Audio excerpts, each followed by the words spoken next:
Hello भाई साहब, कैसे हो आप सही लोग। यार ये मेरी फर्स्ट वीडियो है जिसमें मैं कक्षा 10 का क्वेश्चन पेपर दिखाने जा रहा हूँ। मेरे पास है। अगर आपको और भी चाहिए पेपर तो सबसे पहले चैनल को आप सब्सक्राइब करो, उसके बाद सबका पीडीएफ में लिंक में भेज दूँगा। तो चलो वीडियो को स्टार्ट करते हैं। Let's start. लेकिन भाई पहले चैनल को सब्सक्राइब कर दो। बोर्ड परीक्षा जब स्टार्ट होगी ना तो आपको 15 मिनट पढ़ने के लिए मिलेंगे।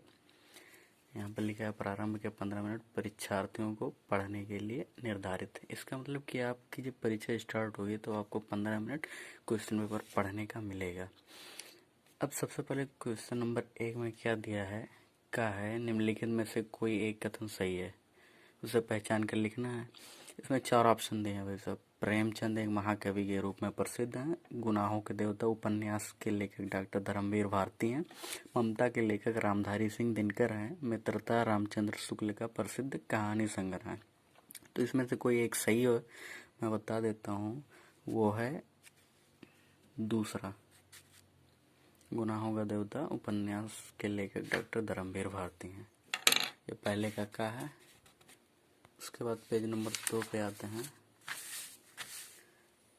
दिया है निम्नलिखित कृतियों में से किसी एक के लेखक का नाम लिखिए। अब यहाँ पर उनकी कृतियाँ दी गई हैं भाई साहब। अब इनके सामने इनके लेखक का नाम लिखना है। चलिए मैं बता देता हूँ।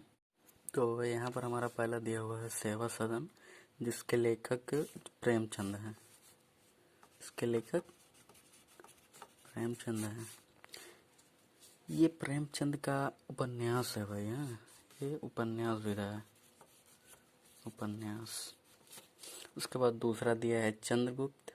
जो चंद्रगुप्त है ना, ये जयशंकर प्रसाद का है। ये जयशंकर प्रसाद का है। भाई राइटिंग पर मत जाना यार, जल्दबाजी में लिख रहा हूँ। उसके बाद थर्ड दिया है बर्फ की गुड़िया। बर्फ की गुड़िया जो है ये जयप्रकाश भारती की है। जयप्रकाश भारती, जयप्रकाश भारती का है। उसके बाद अतीत के चलचित्र, ये महादेवी वर्मा का है। महादेवी वर्मा। सेवा सदन प्रेमचंद का है, उपन्यास है। चंद्रगुप्त जयशंकर प्रसाद का है। बर्फ की गुड़िया जयप्रकाश भारती की है। अतीत के चलचित्र महादेवी वर्मा का है। उसके बाद गा वाला आ जाते हैं। गा में लिखा है कलम का सिपाही में किस साहित्यकार का जीवन परिचय। अब देखिए भाई, इसमें थोड़ा डिफिकल्ट है क्योंकि ये जो कलम का सिपाही है इसके रचनाकार तो अमृत राय हैं।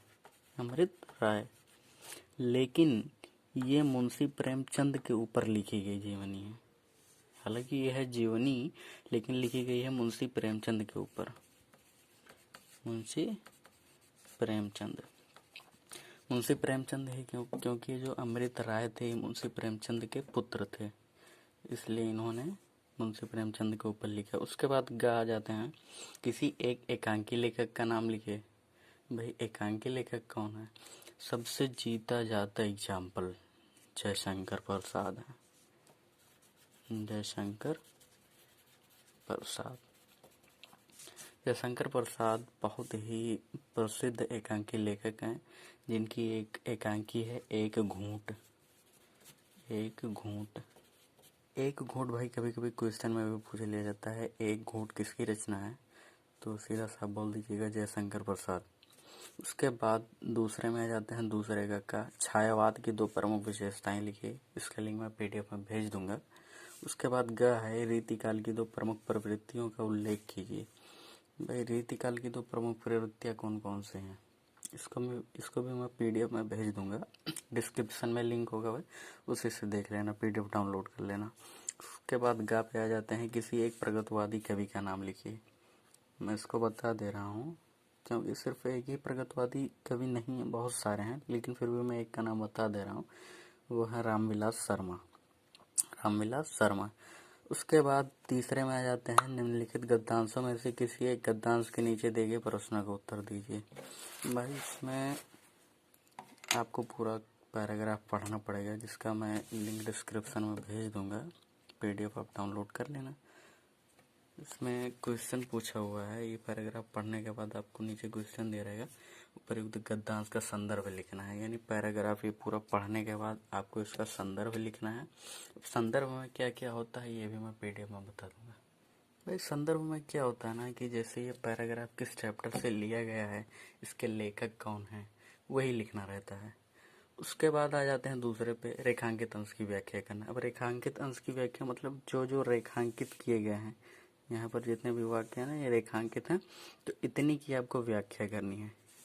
ये 3 लाइन की आपको व्याख्या करनी है कि मतलब इसका अर्थ क्या हुआ, वो मैं पीडीएफ बना करके भेज दूंगा, ठीक है, डिस्क्रिप्शन में। उसके बाद आते हैं तीसरा, उपयुक्त गद्यांश में युवा पुरुष की संगति के संदर्भ में लेखक ने क्या बताया। इसको देख लीजिएगा पीडीएफ में। उसके बाद खा पे आ जाते हैं। ये भी एक पैराग्राफ दिया हुआ है, इसको आप पढ़ लेना। उसमें इसमें भी संदर्भ पूछा है, संदर्भ पूछा है।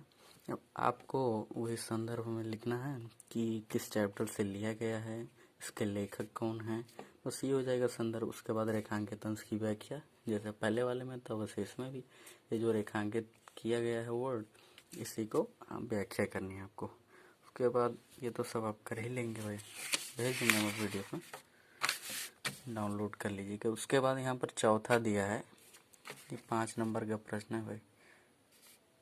निम्नलिखित पद्यांशों में से किसी एक पद्यांश की संदर्भ सहित व्याख्या करनी है। भाई ये पद्यांश दे दिया। गद्यांश और पद्यांश में क्या अंतर होता है? जैसे गद्यांश में कोई कहानी लिखी होती है, और जो पद्यांश होता है ना इसमें कविता, दोहा, ये सब आता है पद्यांश में। तो अब ये पहला पद्यांश दिया हुआ है, इसको आप पढ़ लेना। उसके बाद इसमें सिर्फ क्या करना है, आपको संदर्भ लिखना है, संदर्भ और व्याख्या करना है। संदर्भ व्याख्या आराम से कर ही लेंगे कि मतलब ये किस चैप्टर से है, उसके बाद इसका अर्थ क्या होता है जो कि आपको स्कूल में पढ़ाया जाता है। उसके बाद 5वां में आ जाते हैं, का है निम्नलिखित लेखकों में से किसी एक का जीवन परिचय दीजिए, उनकी एक रचना लिखिए। भाई सबसे पहले आप डॉक्टर राजेंद्र प्रसाद वाला अच्छे से रट लीजिएगा। उसके बाद आचार्य रामचंद्र शुक्ल इनको भी रट लीजिएगा। उसके बाद तीसरे में जयशंकर प्रसाद। तो ठीक है भाई, ये आप तीनों जीवन परिचय आप तीनों लोगों का रट्टा मार लीजिएगा। 3 नंबर का आता है, जिसमें से आपको सिर्फ एक ही लिखना रहता है। तो आप अगर 3 याद कर लेंगे तो आपके लिए अच्छा रहेगा। उसके बाद आते हैं खा वाले पे। खा में क्या दिया है, निम्नलिखित कवि में से किसी कवि का जीवन परिचय दीजिए। और जब आप ऊपर देखे तो ये एक लेखक का था, और यहाँ पर आपको कवि मिलेंगे। अब कवि में भी एक सूरदास, बिहारी लाल, मैत्री, शरदगुप्त, मतलब तीनों में से किसी का भी याद कर लीजिएगा। तीनों याद कर लीजिएगा, आपके लिए बेहतर होगा। अगर आप तीनों याद किए रहेंगे तो बोर्ड परीक्षा में थोड़ा सा हट के भी दे देगा, लेकिन ये तीनों में से किसी एक का जरूर आपको मिलेगा, और एक ही लिखना रहेगा आपको। उसके बाद 6वें में आ जाते हैं, इसमें से निम्नलिखित संस्कृत गद्यांश का संदर्भ सहित हिंदी में अनुवाद करना है। अभी आपको पूरा पैराग्राफ दिया है, इसको आपको हिंदी में अनुवाद करना है। बहुत आसान है भाई, इसको पीडीएफ में देख लेना, मैं इसको भेज दूंगा, उसको डाउनलोड कर लीजिएगा आप पीडीएफ। उसके बाद आते हैं अगले पेज पे।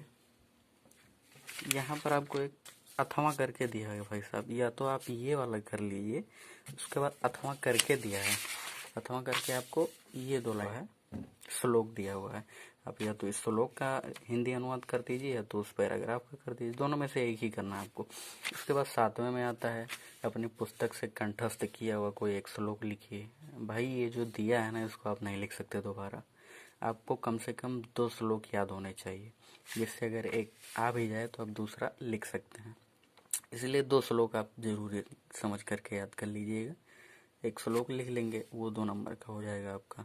उसके बाद इसमें 2 का उत्तर देना है, ये संस्कृत का है। ये सब मैं पीडीएफ में दे दूंगा, नीचे डिस्क्रिप्शन में लिंक है, ठीक है। उसके बाद करुण रस अथवा हास्य रस की परिभाषा, ये भाई आपको याद करना पड़ेगा, 2 नंबर का आता है, लेकिन एक ही लिखना पड़ता है, या तो करुण रस लिखिए या तो फिर हास्य रस लिखिए, एक ही लिखना पड़ता है। उसके बाद खा में आता है, उपमा अलंकार अथवा उत्प्रेक्षा अलंकार, ये अलंकार का है भाई, और ये रस से है।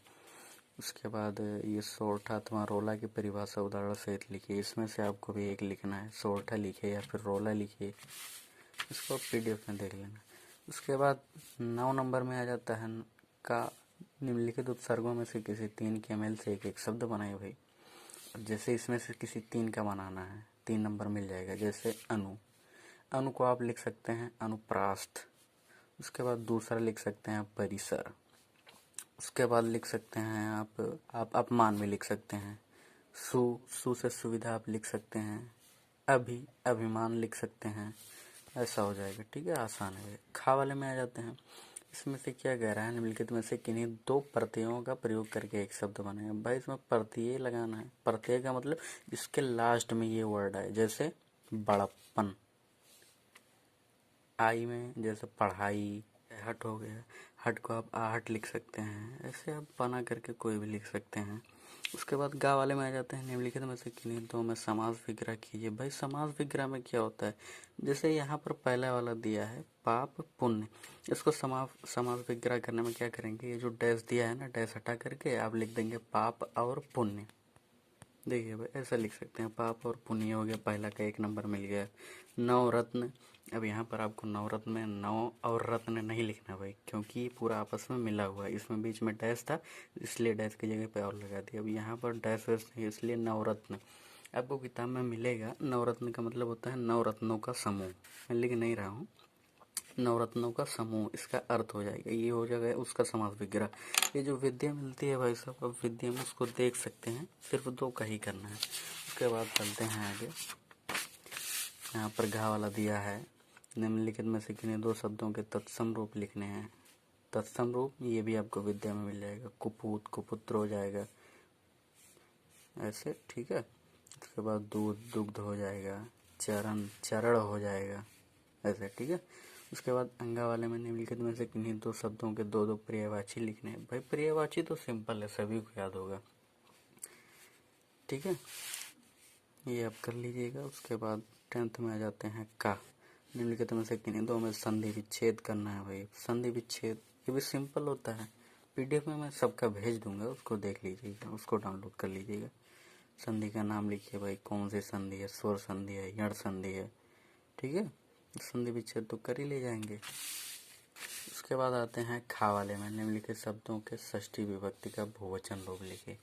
ये आपको हिंदी के व्याकरण में मिल जाएगा, ठीक है भाई, उसको देख लीजिएगा। गा में आ जाते हैं। निम्नलिखित में से किसी एक की धातु लकार पुरुष तथा वचन का उल्लेख कीजिए। भाई ये दोनों थोड़ा टफ होता है, इसको याद करना पड़ेगा, ठीक है, लेकिन फिर भी मैं PDF भेज दूंगा, उसको देख लीजिएगा ये सब। उसके बाद आ जाते हैं घा में। निम्नलिखित में से किन्हीं 2 वाक्यों का संस्कृत अनुवाद करना है। भाई ये दिया है हिंदी में, सभी सुखी, ठीक है भाई। ये सब वृक्ष के पत्ते गिरते हैं, भारत हमारा देश है, ये सब PDF में देख लीजिएगा, क्योंकि सब आसान है। उसके बाद आगे चलते हैं, तो भाई आगे वाले पेज पे चलते हैं। यहाँ पर भाई आपको 6 नंबर का बहुत इंपॉर्टेंट क्वेश्चन दिखेगा। यहाँ पर आपको किसी एक पर निबंध लिखना है। आपको निबंध लिखना है, इस निबंध लिखना है तो आपको पता ही है, किसी एक पर लिखना है भाई। अब जनसंख्या वृद्धि, ये समस्या एवं समाधान, ये हर क्वेश्चन पेपर में पूछता है, इसको आपको जरूर तैयार करना चाहिए। और एक स्वच्छ भारत अभियान, विज्ञान वरदान या अभिशाप, ये प्रदूषण की समस्या और समाधान। भाई इसमें से जितना भी है, किसी एक पर जबरदस्त तैयारी कर लीजिएगा, 6 नंबर पक्का मिल जाएगा आपको। उसके बाद खंड काव्य के आधार पर निम्नलिखित प्रश्नों में से किसी एक का उत्तर दीजिए। भाई यहाँ पर किसी एक का लिखना है, क्योंकि यहाँ पर तो ठीक है, इसमें से आप देख करके लिख लीजिएगा PDF से। उसके बाद आगे चलते हैं। गा वाले में मेवाड़ मुकुट खंड काव्य के आधार पर उसके नायक का चरित्र चित्रण कीजिए। बुक में आपको आराम से मिल जाएगा, चैप्टर पढ़ेंगे उसमें आएगा।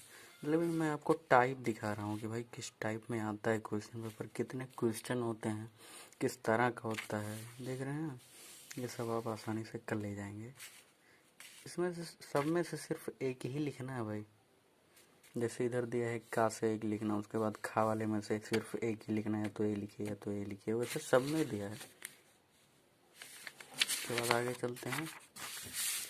हमारा लास्ट पेज है, सब में वही दिया है भाई, देख सकते हैं, सब में से एक एक करना है। टोटल ये 12 पेज का है। इस बार तो आप लोगों में ऑप्शनल आ जाएगा भाई, OMR पर आप लोगों को देना पड़ेगा, ठीक है। तो कैसे लगी वीडियो कमेंट में ज़रूर बताना। ये मेरी भाई फर्स्ट वीडियो थी यार, जो भी गलती हुई होगी उसको लिए सॉरी। चैनल को लाइक कर देना, सब्सक्राइब कर देना मेरा भाई। फिर मिलते हैं नेक्स्ट वीडियो। अगर आपको और भी सब्जेक्ट का क्वेश्चन आंसर चाहिए भाई, क्वेश्चन पेपर चाहिए, तो कमेंट कीजिए और भी बनाऊंगा मैं वीडियो आप लोगों के लिए, ठीक।